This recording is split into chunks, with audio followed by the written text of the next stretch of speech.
So far as we know, Buddy here is a German Shepherd puppy who is no relation to the great Rin-Tin-Tin. Don't worry, though, it could happen. It's possible he might grow up to be just as big a star. The rise of Rin-Tin-Tin is a classic success story. And here's our Rita Braver to tell it. He's what generation? He is 12th in line.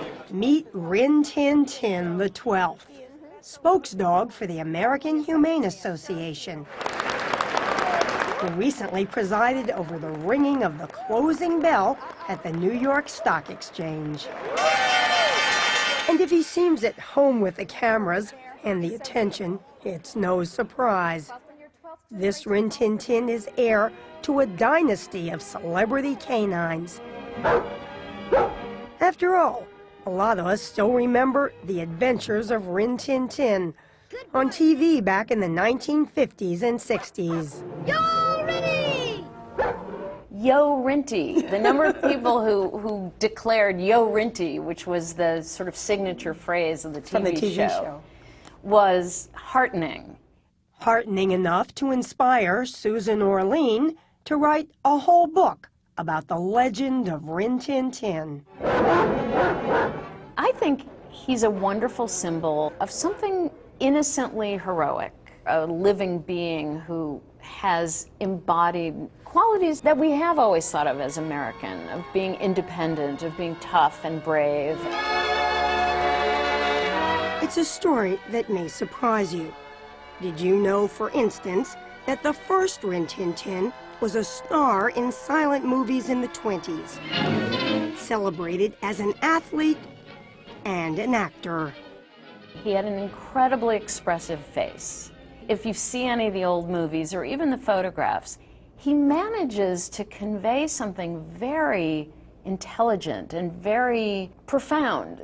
Orlean spent a decade tracking down the story. There's a whole photo album full of this material. With help from Kevin Halloran, archivist at the Metropolitan Museum in Riverside, California, hometown to Lee Duncan, a young World War I American gunnery corporal.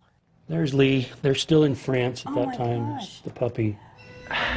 As shown in the film Finding Rin-Tin-Tin, Duncan discovered a family of German shepherds following a battle in France. Rinty, hey! He named one of them Rin-Tin-Tin after a popular French folklore character and managed to spirit him into the U.S. He felt that there was something about the dog that was exceptional. He even goes as far as writing a screenplay for Rin-Tin-Tin to star in a movie. Yes. How does he get Rin-Tin-Tin's paw in the door? Well, you know, Hollywood was very different back then. So Lee literally took the dog, screenplay under one arm, dog's leash in the other, walked up and down Sunset Boulevard, knocking on doors and saying, I've got this terrific dog. I also have the screenplay. Give us a shot. And the fledgling Warner Brothers did, greenlighting Duncan's film Where the North Begins, with Rinty playing a noble dog raised by wolves.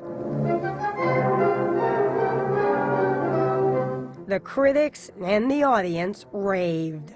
He kind of became known as the dog who saved Warner Brothers. He was probably the most profitable star Warner Brothers had. Every time they got into trouble, they would release a Rin-Tin-Tin film and bail themselves out, so they referred to him as the mortgage lifter.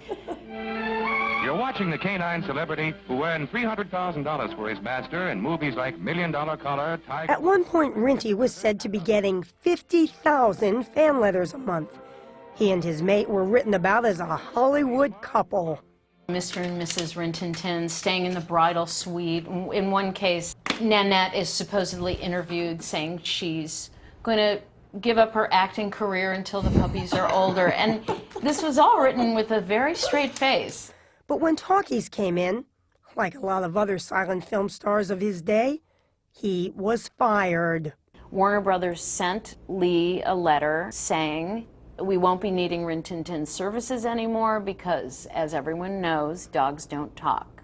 Rin-Tin-Tin went on the vaudeville circuit, and he did find some work in talkies, including the Lone Defender series. Come on, Lucy.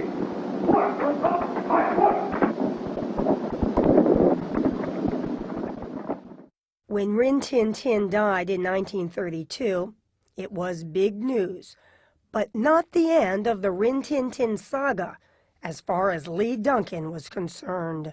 And he began saying, there will always be a Rin-Tin-Tin. So one of Rin-Tin-Tin's puppies, known as Junior, became the heir, though he was considered a poor performer. And as for the next Rinty, you suggest there may be a little scandal around Rin-Tin-Tin III. Yes, Rin-Tin-Tin III doesn't look anything like Junior.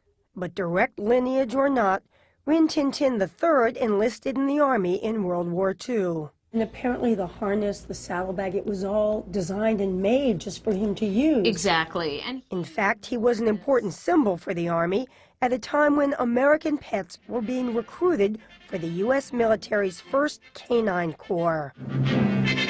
people were being asked to part with their dearest companion and send them to the Army without any guarantee they would come back. So the Army needed to inspire people to do that, and Rin-Tin-Tin was the perfect model. Then in 1954, Rinty IV launched The Adventures of Rin-Tin-Tin on TV. It was a huge hit, spawning all sorts of products. And a legendary feud with another canine star. There was kind of a rivalry between Rin-Tin-Tin and Lassie. Yeah, it kind of prefigured the Rolling Stones versus the Beatles. you kind of had to choose whether you were a Lassie person or a Rin-Tin-Tin person. In 1960, Lee Duncan died, leaving behind a mystery. Why the original Rin-Tin-Tin, who'd been buried in California, was later entombed in a pet cemetery in Paris. And maybe part of it was simply the feeling that Rinty should go back to where he was found. But no matter where he's buried, Rin-Tin-Tin embodied the spirit of America. Was he smart? Look. Bye goodbye, Renty.